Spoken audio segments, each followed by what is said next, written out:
Hey, so amazing to welcome Freddie Quartlebaum to Questions for Cancer Research today. Coach Q, how are you? I'm doing great, Kat. Thank you so much for this opportunity to be a part of this amazing podcast and to see you. We haven't seen each other in such a long time, but what you're doing and your growth and development beyond the walls of Stepanak continue to amaze me. So thank you so much for having me today. Yeah, no, it's great to see you. We were just talking a little bit off camera. It's we go way back. I think I was 3 years ahead of you at Archbishop Stepanak in White Plains, New York, and we've stayed in touch over the years. But it's been so long since we've actually spoken face to face, which is special. And I'll just give a little bit of background, like I did with our good friend Coach O'Toole. They Coach O'Toole referred to me as Cat. You'll refer to me as Cat. Well, Pat was the nickname given to me by my sister Sue, who passed from ovarian cancer a couple of years ago. So I got no problem with the name Cat. It's a good one for sure. Well, through the halls of Stepanak to see I don't know, 6'9", 6'10", 6'11", with curly hair, long tie, jacket, shoes. You really stood out. But the thing that I always remember about you, Kat, is you were always so personable and always took time to, put an arm, around us, especially as young freshmen coming into a new environment. So that continues to stay with me to this day. Well, you're not, and you're being awfully kind on the height. I topped out at 6'8". It was a lot of fun, and to have met guys like you and what's going on with our program up there in Stepanak. It's literally become one of the top programs in the country, which is just amazing. Well, Pat and his staff have done an amazing job. And I always say this, legacy, leaves footprints. And, I think, you're talking about yourself. You can throw obviously Timmy O'Toole and so many great Potter, so many great people that laid that foundation for young freshmen like myself. And we just continue to pass it on and pass it on and see what Pat and his staff have done up there has been amazing. Yeah, well, you did a pretty good job passing on because I guess would Marty Conlon have been the year behind you? Yes. So you guys did a pretty good job of moving Marty along right through Providence Final Four and into the NBA. Nice job on that, Q. Yeah, I take all the credit. Definitely no. We were very lucky there. So, Coach Q, you've just finished up an amazing 30-year college coaching career. You're in Arizona right now. You've coached at the highest levels, including your recent 12-year stint as assistant coach at the University of Kansas. I know how excited you are to fully engage in the Health and Fitness Center. I mean, you have just gotten yourself into elite physical condition. I will share with our audience that Men's Fitness Magazine in a feature article last year called you the most jacked coach in college basketball, which I know is true, and I love that. But here we are almost in mid-October, and you're not coaching college basketball. What's that like for you? Well, it's a great time to sit back and reflect on the journey, the highs and lows, the ups and downs, the success and setbacks, the sunshine and storms, the ebbs and flows. You just reflect on what comes out of that whole process is the relationships and the friendships that you've developed over the course of time. Because as you know, as a basketball coach, you're in constantly in motion. You're always moving on to the next play, next practice, next game, next trip. So this opportunity allowed me to kind of take a step back and really kind of just take it all in and now how I can use the experiences to move forward to continue to impact others. Yeah, I mean, your last few years at Kansas, I mean, just some incredible things were going on in college football, college basketball. We have some changes this year with the settlement of the House antitrust litigation. Pay for play NIL is really no longer allowed. We'll have things that have to go through the College Sports Commission for $600 or more. But, pretty amazing that we are in an environment where literally there was no limit as to what you could pay a kid to come play basketball at your school through these collectives. And then the roster turnover that we were seeing via the transfer portal was just incredible. Q, what was this like for you the last few years at Kansas? I mean, this was just a wild environment. Well, it's obviously, as you mentioned, it's definitely been a transformative period. But over the last few years, we continue to approach the NIL and the transfer portal, in a very transformational way, if that makes any sense. So we continue to focus on the development of the whole person. For example, we continue to instill financial literacy classes, bring people in to talk about budgeting, checkbooks, savings, etc. We did etiquette dinners, we did media training because these experiences will continue to help players navigate new opportunities, but also while staying grounded in team standards. I think it reinforced the culture will always be the anchor, right? And even in the changes that are going on in college basketball, I think it just comes back to the team and what we do together collectively and try to eliminate all the outside influences and distractions. Yeah, I mean, and really a lot of distractions without a doubt. I interviewed a few weeks ago Pete Bavacqua, the AD of Notre Dame, and in the last 2 or 3 years, or maybe the last 2 years, you heard Jay Billis and Coach Pitino talk a little bit about multi-year deals for the players with buyout options, similar to what coaches would get if they left. Now, Pete said, given that this was kind of the first year of everything changing, he was not seeing at Notre Dame or hearing at other schools of multi-year deals, but he certainly thought that was going to be, the wave going forward at Notre Dame and other schools, which I guess could really cut down on the transfer portal activity. What are your thoughts on multi-year deals for the players, Q? Well, I look at it as whatever the decision we decide to do, multi-year, whatever plan of attack that we have.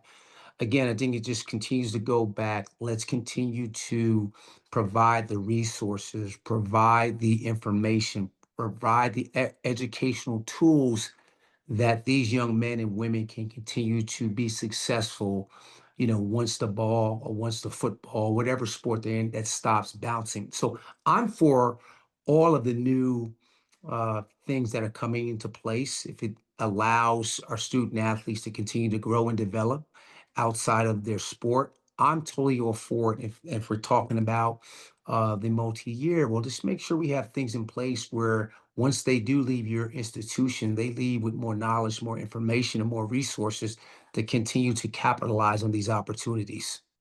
Yeah, I love your approach because I'm sure as you go back earlier in your career, and certainly when I was there, one of the main things for a college coach was to say, hey, I want to make sure, number one, my players stay academically eligible. But, it was a big thing to say, hey, how many of your players are graduating, right? Which I'm not saying that's totally disappeared, but I think a lot of it's disappeared because how can you track all that, right? I mean, you've got kids coming in, you're coming out, but I love that at least you guys are saying, hey, we can't ensure that you're going to all graduate from here because a lot of you guys are going to leave. But it sounds like you've always had that approach, like, hey, let's just make sure we can prepare these kids for the next level, whatever, wherever that may be. Great point. One of the things, highlights of Kansas basketball, is obviously the last place that I've been there, that we have 100% graduation rate for all student athletes that have stayed 4 years. So not we always competing uh, on the court, we were also competing in the classroom as well. So that's something that does not go unnoticed or is being undervalued at the University of Kansas during my time there. So that's something that Bill Self continues to push forward. Now, we always have a game plan for student athletes. There could be a chance that a student athlete may leave after 1 or 2 years. Okay, what does that look like? So let's make sure that we get a head start. So they're either ahead as they depart, because some of our student athletes do end up coming back to get their diploma. So we're always in plan of attack mode, particularly in the educational space. Yeah, things have changed so much and really rapidly. So think back to when we were playing, and even earlier in your career, for most part of your coaching career, so you pretty much had, you knew which kids were going to graduate, and you were at some programs. You also had to take into account which of these kids are going to bypass their last couple of years or last year and go to the NBA. But you pretty much always knew, okay, who was going out, what recruits you had coming in. And now, I'll take you back over the last couple of years. Now let's just say you finish your season ends, you lose wherever it is, national championship or first round of the NCAA tournament.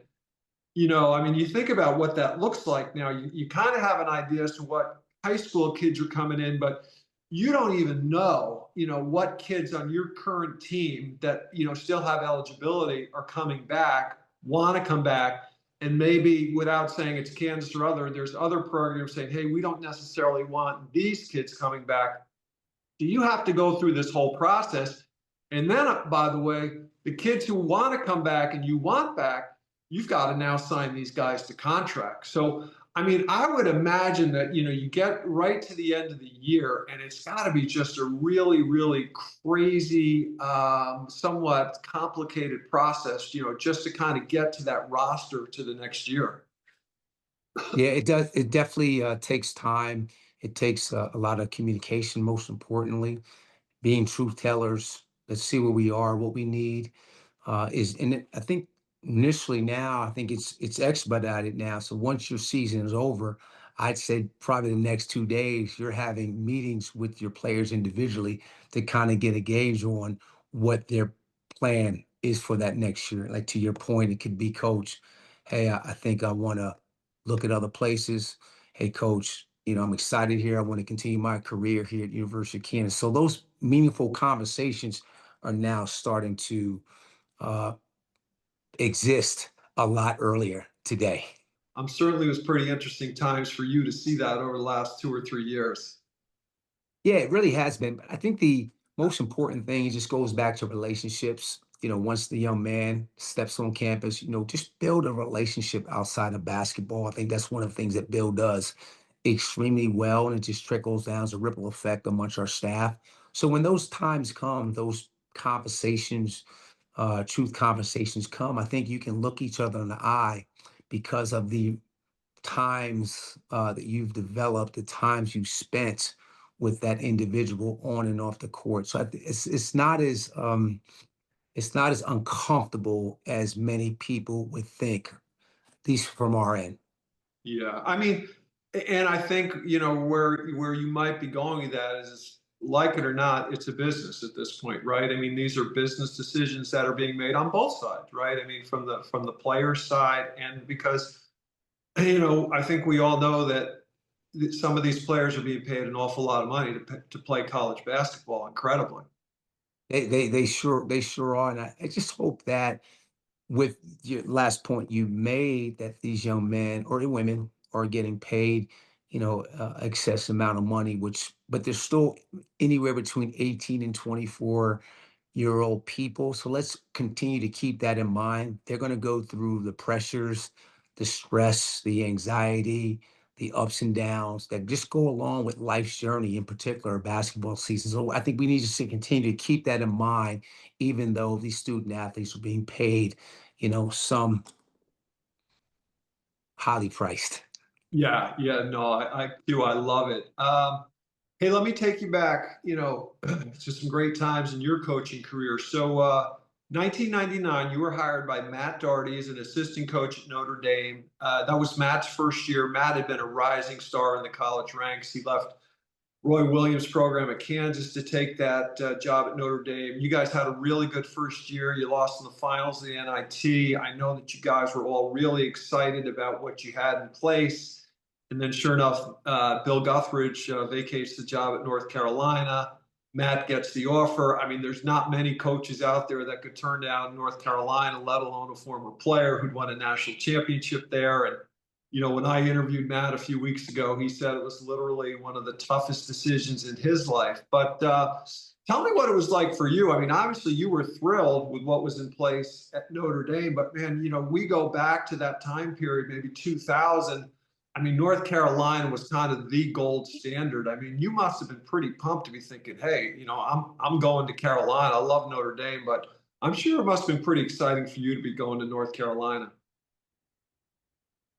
It was a very exciting time, but I think more importantly, Kat, leaving Notre Dame was a mix of emotions, right? I think there was obviously excitement, but you also, you're leaving these young men that poured their heart and souls into that first year.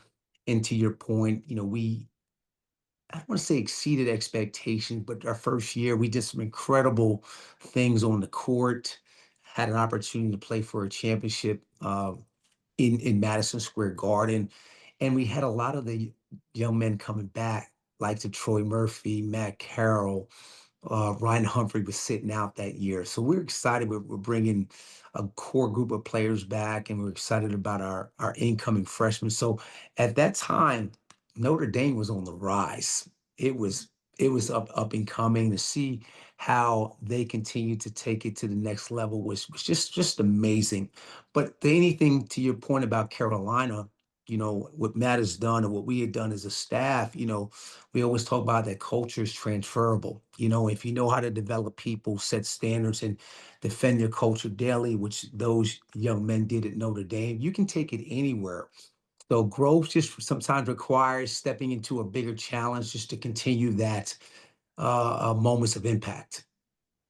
Yeah, I can imagine it was pretty tough. I know Matt really felt good, and you guys all did about what was going on at Notre Dame. And I'll talk a little bit about. So Matt's hiring at Carolina was, let's say, a little bit imperfect, right? I mean, he got the job late June, right? So typically a coach gets in there in the spring, has a chance to kind of put an impact in. So it was a late start there.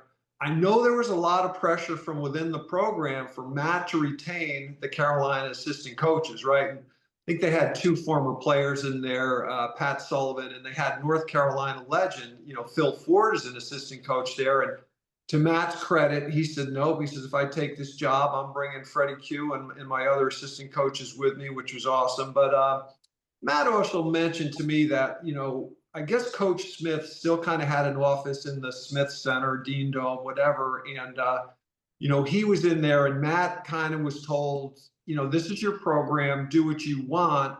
But I think Matt looks back and he says he probably didn't manage that relationship with Coach Smith as well as he should have. And, I think maybe at some point Coach Smith may have felt a little alienated, or, maybe Matt just felt like I should have been, more inclusive with Coach Smith as to what we were doing. But obviously it got off to, there were some underlying tensions behind the scene there. Now, as you as a young aspiring assistant coach, could you kind of feel those tensions behind the scene when you guys got in there? Well, when you head to a place like North Carolina, you think of former players. Obviously, you think of the four corners, and you think of obviously Coach Smith. So, not at all. Coach Smith was an incredible resource for all of us, and you had a chance to see him elevate everyone everyone around him. And what coach provided, he provided perspective for a young coach. He provided a few things for me: perspective, wisdom, and a sense of what it meant to do the things the Carolina way. I was pretty close to a few Carolina guys prior to coming to North Carolina, but particularly Kenny Smith would always talk about the Carolina way. So to be a part of it and to learn from it was amazing. And the thing I remember about Coach Smith, that he was more than just an X and O coach. He was a mentor, and he was a reminder of the standards and the values that made North Carolina extremely special. So to have that personal relationship and the access to someone who had built such a respected program, it was truly a gift. Yeah, yeah. It was such a special place. I was very fortunate. Iona, my freshman year, we played North Carolina in the Garden in the ECAC Holiday Festival when Michael was still there, Sam Perkins, Kenny Smith, Brad Daugherty. And then my junior year, we played at Carolina. And I didn't have much of a college career due to some injuries and coaches' decisions, probably more so on that. But playing at Carolina was just an unbelievable. We were supposed to play in the Smith Center, but they had some construction delays, and we played in Carmichael Auditorium. I mean, it was an incredible place down there. And I remember that year. What was amazing, that was the year I think when Michael Jordan was his rookie year with the Bulls and had broken his foot. So, we're out there for warm-ups and the game starts and who's sitting on the bench, but MJ's on the bench, which was really amazing. And I think it, ultimately came out that, he said he went down there to rehab and he was playing basketball with those guys every day. But that must have been, one of the things hopefully that came with the territory. I mean, it was awesome that you did have access to Coach Smith, but was Michael around the program much when you were there? Yeah, I did see Michael a few times. We had our big summer camp, and he would drop off his youngsters at the time, and then he probably vanished. I think he ended up playing maybe a few rounds of golf with Matt. Yeah, yeah, I'm sure. I'm sure he was always getting his golf in. That was pretty cool. Hugh, you had a reputation as being one of the best recruiters in all of college basketball, and and I don't mean a good one. I mean, you had a reputation as possibly being the best recruiter in college hoops, which was incredible. I can remember our good friend Coach O'Toole at one point telling me that he had a Hall of Fame coach calling him every day, saying, "Timmy, you got to get Coach Q to come to my staff." I mean, that's how highly thought of you were. You're an incredibly positive person. You have a great personality. You're very affable. What do you think made you such a great recruiter of players? I think I had great mentors, and it started with my, you know, college coaching. In particular, one of our assistant coaches, David Spiller, who I actually spoke with earlier today, and just thanked him for the time that he spent away from basketball with me. He'd always ask about my family, ask about how school was going, but then he would kind of go into, hey, what do you think? What do you think your major is communication? What branch or what area would you like to go in? So he always had questions of curiosity to kind of stimulate to me to think outside of the game because eventually it was going to and so I kind of took that approach in my recruiting space, understanding that you have to be more than just an X and O's coach. You have to look at recruiting as being more of a relationship aspect of it. And I think from an early age, from my young career in coaching, I really started to develop that as a superpower. Yeah, no, obviously you were very good at it. So ultimately, things didn't work out at Carolina. Matt was let go after 3 years there, and sure enough, Carolina wins the national championship 2 years later, kind of led by Sean May, Rashad McCants, and Raymond Felton, who, from my understanding, you played a huge role in recruiting those guys into Carolina. So I'm sure you were thrilled for them, but it must have been a little bit bittersweet for you, right? Well, I'll start off saying this first. And again, it's just, Matt didn't get let go. We got let go. We all had a handprint on recruiting Sean May, Rashad McCants, and Raymond Feldman, amongst other guys, right? But, to go back, we're going back, what, 20 something years now. So just reflecting back to that, seeing those players that we recruited achieve the ultimate goal, which I was able to experience in 22. I think it was the embodiment of our culture in action, right? Because to your point earlier, recruiting isn't just about the talent, it's about identifying people who are committed to excellence, committed to accountability, committed to being great teammates, which those three guys were, including the others. And, to watch them perform on the biggest stage, which is validation that when you invest in people and instill a strong culture, the results will follow. And obviously, 2 years later, that came to fruition to see these guys cut down nets. Now my mind is starting to move a little bit. I didn't mention, we mentioned those three, Jawad Williams, so many other guys, Jackie Maillieu, Melvin Scott. But there's another young man who's now coaching in the G League. But during that championship run, I remember this player who was somewhat under recruited, maybe even a late bloomer.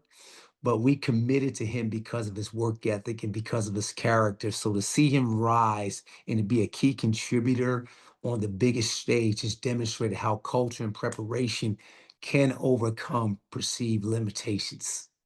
Yeah, no, that's and I spoke about it with Matt. I mean, they won a national championship there. I think his sophomore year. But and they certainly would have been expected maybe to win another one or two there with Michael, but it's just winning national championships are hard things to do, right? A lot of things have to go right to ultimately cut down those nets at the end of the year. It's really, I mean, you have to win 6 games in a row, and everything pretty much can has to be aligned, no doubt about it. Because one small thing can turn the course, turn into a different direction.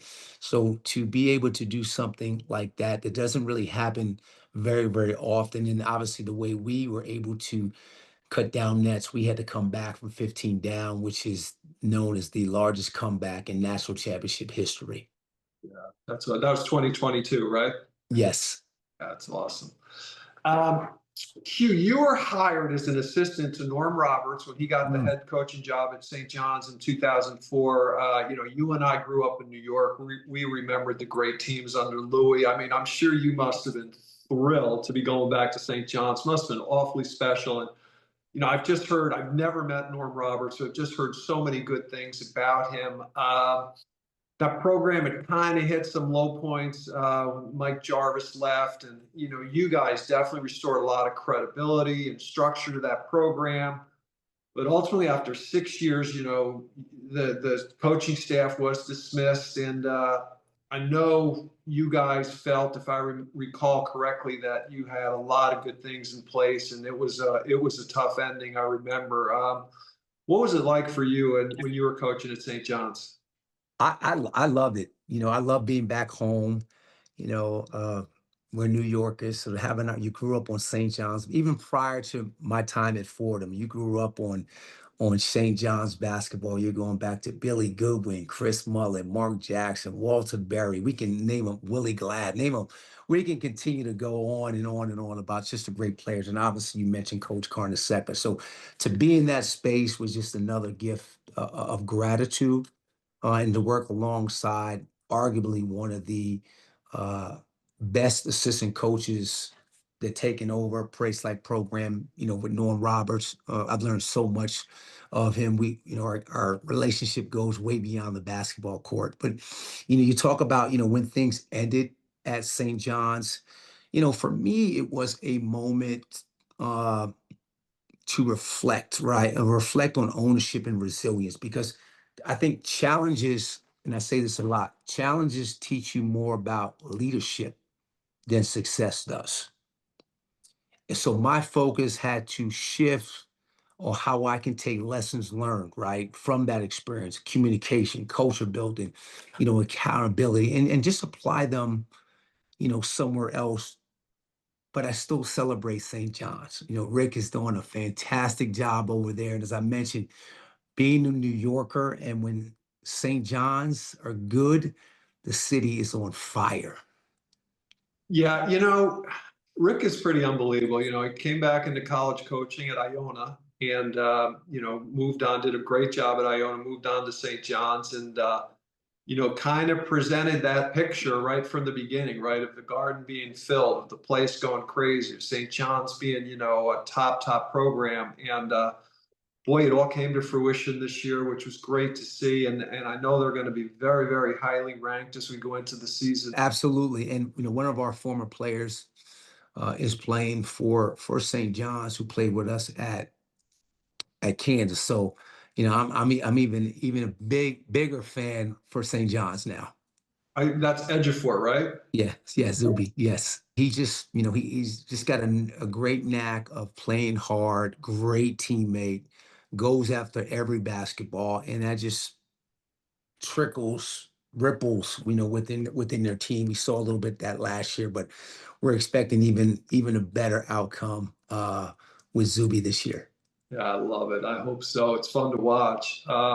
So, Q, your final stop in college hoops was Kansas. As I mentioned, 12 years there. We spoke about you won a national championship in 2022. So, you spent 3 years at Carolina where the expectations were sky high and they were just as high in Kansas. I mean, give us an idea of what it's like to be part of a team, part of a program where, every day, there's an expectation like, hey, we expect to be in the Final Four and or win a national championship.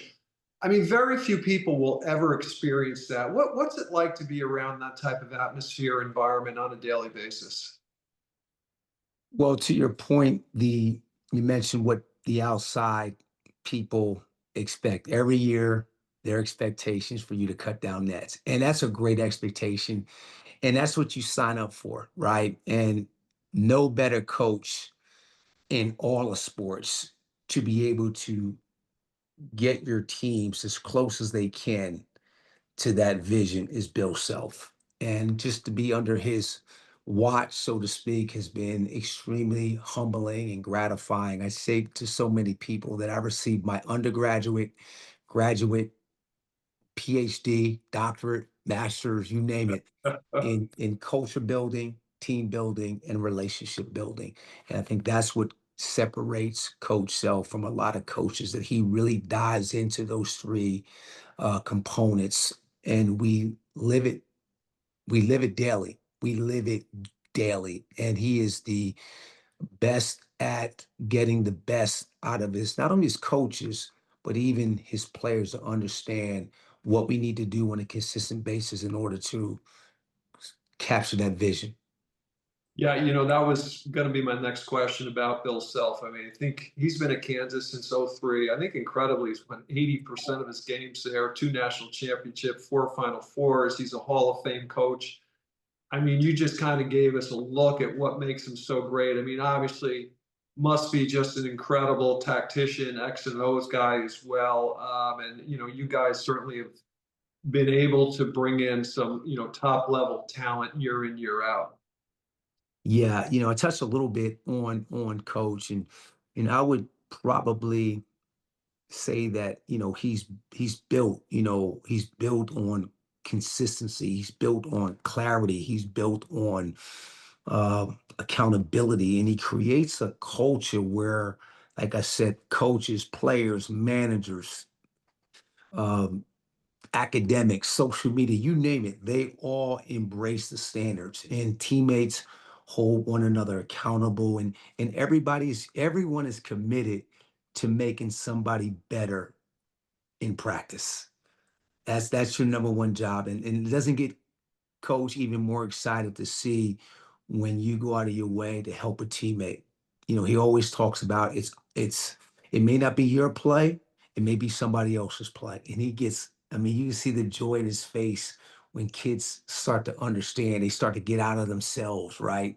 They start to understand that it's bigger than that one individual. To your point, when you bring in these highly talented players, and now you're getting them to now understand that the pie is big for everyone if you just do your job.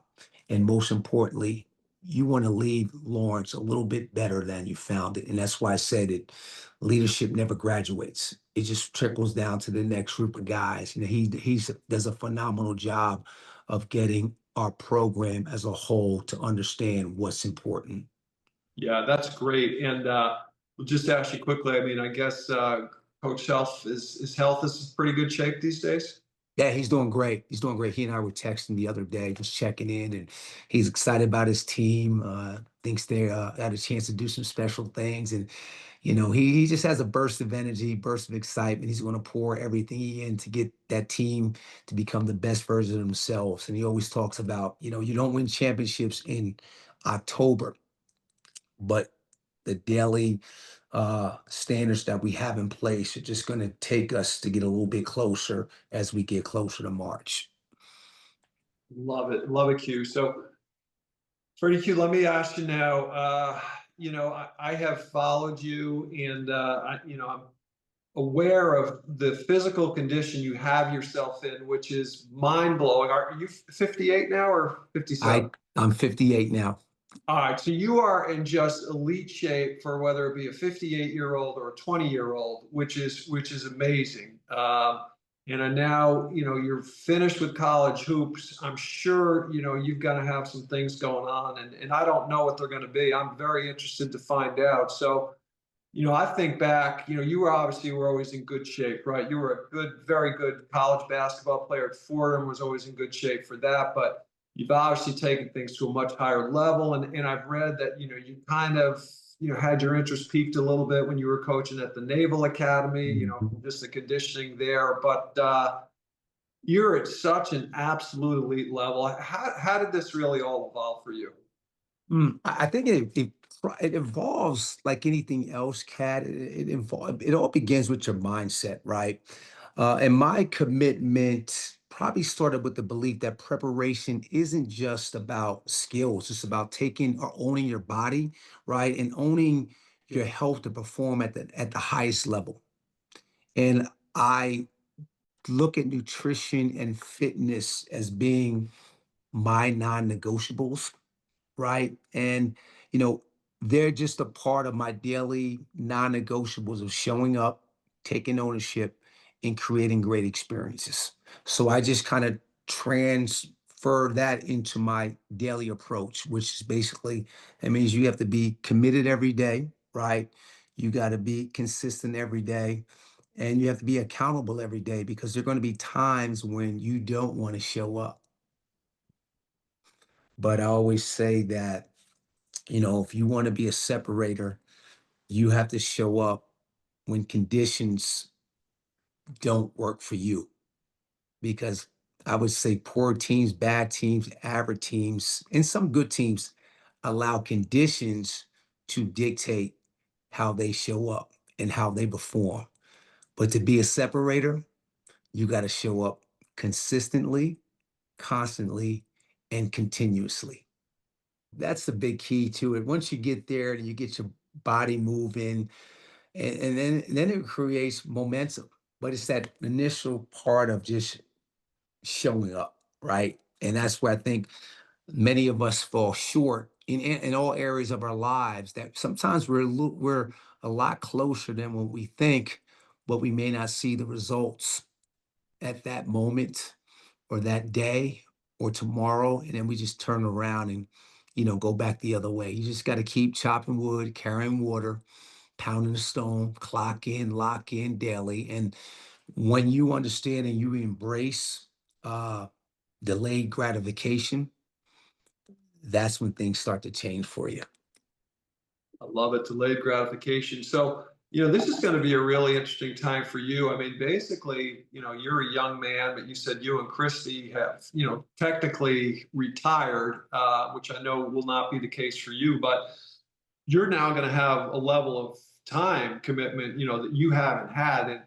And I'm pretty amazed because obviously the shape that you've gotten yourself into doesn't happen overnight. So, I mean, you must be just amazing with time management, right? Because I know from you and some other coaches I speak to, when you're coaching at the highest levels, right? I mean, the time commitment is crazy, the hours that you guys put in. So, I mean, you had coaching hours, you had a family, but yet you were still finding time to, get in the gym. I mean, how did you find the time to put all this in place?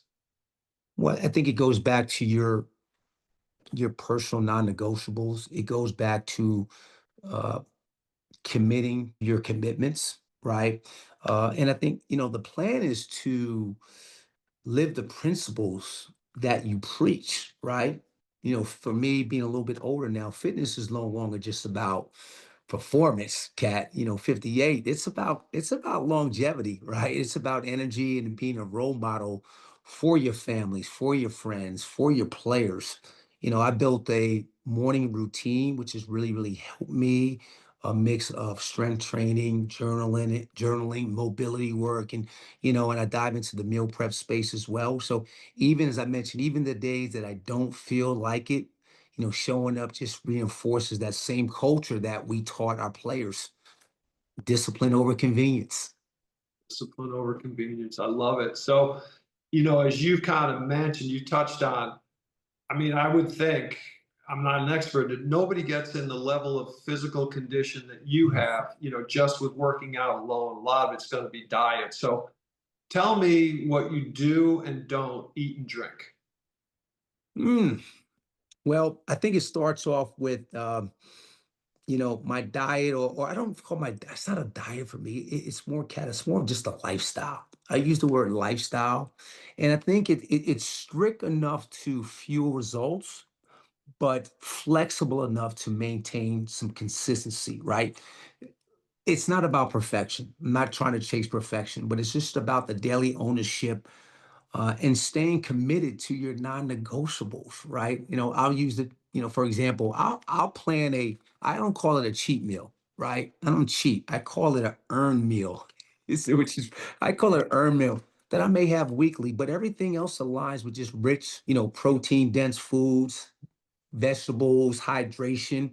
And again, to kind of put it all together, when you've been around coaching and around players, that consistency just mirrors the way we teach our players to prepare mentally and to prepare physically, whether it be for every practice, for every game, just to be the best version of yourself. And it starts with you. Yeah. Well, give me an idea. What would an earned meal look like for you? Well, if it was up to me, man, I'd have a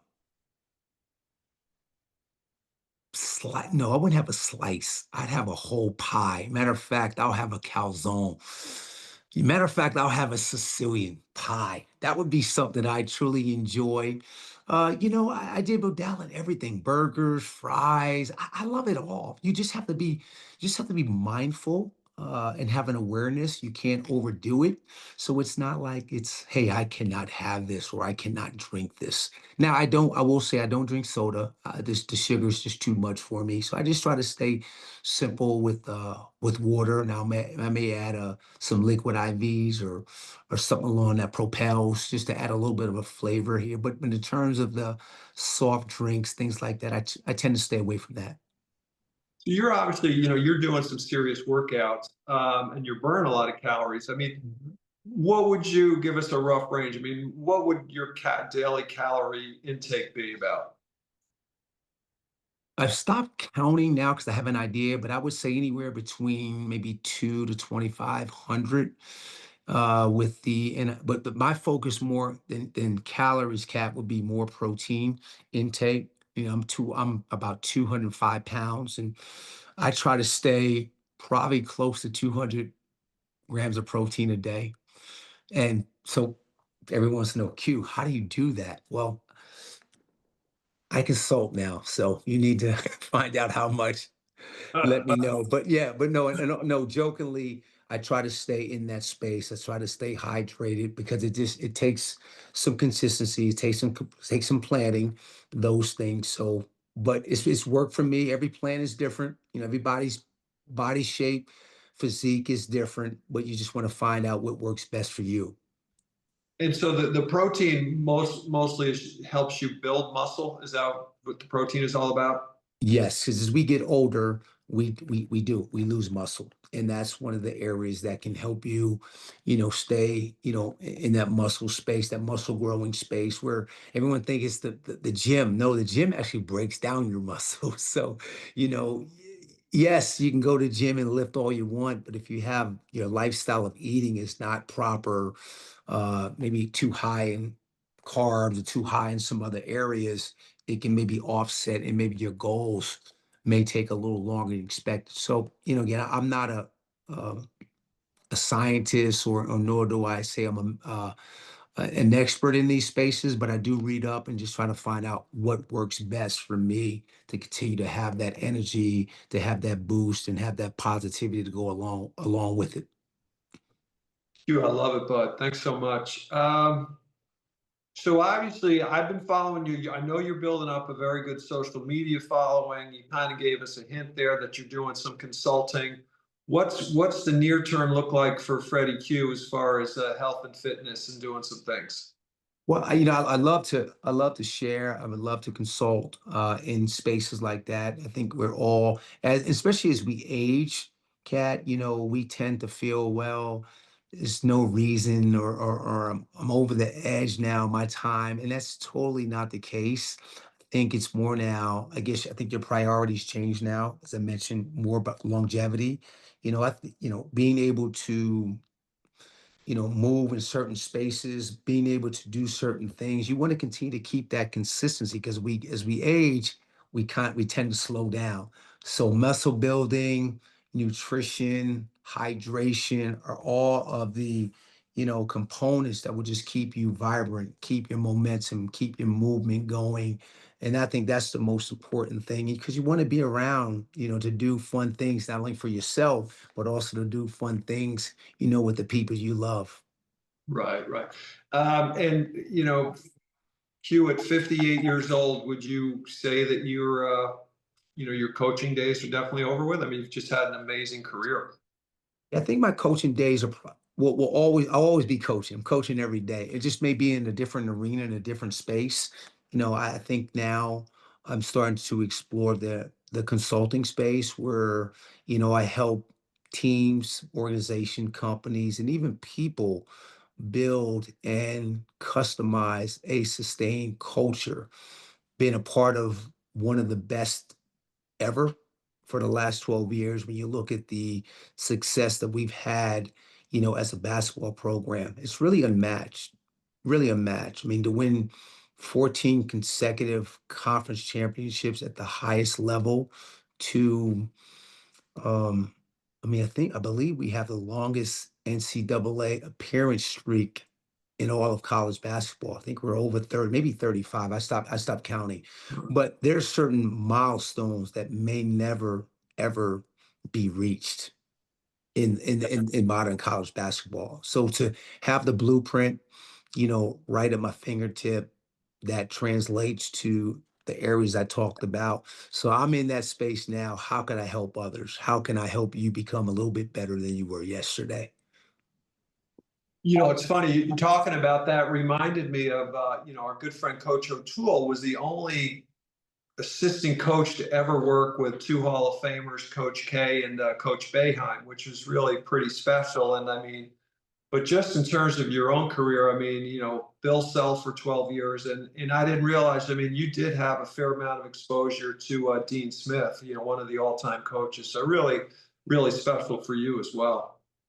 Yeah, you don't take those moments or those relationships for granted. You take humility, you take wisdom, as I mentioned, you take perspective. So the thing that I probably enjoyed the most of those times that I was able to ask questions, especially as a young coach, to kind of get a better understanding of our business, to understand how I can continue to impact the program in so many different ways. And like I said, it's both programs that I've really took away. It's always going to be bigger than one individual. And you just try your hardest. You try to pour your heart in to leave it a little bit better than you found it. Let me ask you one more college hoops question. So I've been very fortunate to catch several games at Duke games at Cameron Indoor Stadium. You were kind over the years to invite me out to Fog Island Fieldhouse for Kansas games, and unfortunately, I have major regret that I never made it out there. I just have heard what an amazing environment that is. So I don't know if you can give me an unbiased view. I'm assuming that those are the two best home court advantages in the country. Who's got it better, Cameron Indoor Stadium or Fog Island Fieldhouse? Without question, Allen Fieldhouse. But there's a but. There's a but there. Both are iconic. Both are iconic. The thing about both places is that their cultures, their energy comes from the energy they feed off the players, that trickles down, to the fans. And you can see with their standards, the passion of basketball, their accountability, all these things are just evident that they all embody these characteristics at the highest level, no doubt about it. But at Fog, you can feel the expectations to compete every night. Every night. The crowd is just an extension of the players. What's cool is that they are very, very knowledgeable of the game. And you can hear the roar from Lawrence, Kansas to New York when the Jayhawks go on a 10-0 run. So I don't know if you know this. I don't know if our listeners know this, but Allen Fieldhouse holds the Guinness World Record for the loudest roar in at an indoor sporting event. So with that being said, Kat, rock chalk, Jayhawk. I love it. That is so cool. You know, you were part of the rivalry, so I'll just tell you, I mean, through our friend, and I don't want to mention his name too much, but through Timmy and some of the coaches at Duke, I mean, I sat courtside at Cameron for two Duke Carolina games, which was just, just amazing and as good as you get. I mean, I will have to say Duke Carolina in Cameron Indoor Stadium was pretty amazing, and I know you were a part of that probably 3 years now. Well, I got a great story. Prior to me being a coach at Carolina, you mentioned Timmy. Timmy invites me to the Duke Carolina game, probably the same seats you had. Well, it was during the time of the recruiting period, and I was coaching at Towson State at the time. So we're probably looking at 95, maybe what it was, somewhere around that time, Cat. And as you know, big time game, big environment, Dick Vitale, ESPN, you name it. Well, I'm sitting behind the bench, and I guess the camera kind of, does a little scan, and all of a sudden, I guess I was on the TV, and I get a call from my head coach at the time, Terry Truax. He goes, "Hey, is that you behind the bench? I thought you're supposed to be recruiting." But he says, "Hey, those experiences only come once in a lifetime. So go ahead and enjoy it." Fast forward, here I am on the opposite bench playing against Duke in the Carolina game. Yeah, I mean that is just it's such a special place. But hey, in your opinion, Fog Allen's got it over him. I love it. Dude, this has been awesome. Your dad unfortunately died from lung cancer a few years ago, and I followed just on Mason's courageous, inspirational, successful battle against lymphoma, which has been great. How's Mason doing these days? Mason is doing phenomenal. He is now he's enrolled student, grad student down at Rollins College, and he's on top of that, he's actually playing basketball too. So he's doing great, Kat. Thanks so much for asking. Nice. So he's got a year of eligibility left. He does. He was a part of the COVID, so he had one more year to play. And after we had great news that he was cancer free on Christmas Eve. We got the call, and he immediately went into, wait a minute, I think I have one more year left. So he put his name in the transfer portal, had about 10 D2 schools, and he had the Citadel as a school that wanted to recruit him as well because he had aspirations of going into the service. He had an aspiration to go into the army. So, but he picked a great school. He's diving into it, obviously filled with nothing but thankfulness and gratitude. Yeah, that's great. That's an awesome story, Q. Freddie Q, I can't thank you enough for joining us here today on Questions for Cancer Research. I'm really looking forward to seeing, how your continued endeavors work in health and fitness. I mean, I congratulate you. I mean, it is incredible the condition you've got yourself into. I mean, you've got a blueprint out there and a map that a lot of people are going to want to follow. They're going to want to know about that. And all the best to you and Christy and Mason and all the family out there in Arizona. Thanks so much. So cool catching up with you. You bet. You bet. It's been this conversation has been long overdue. So definitely let's plan on staying connected.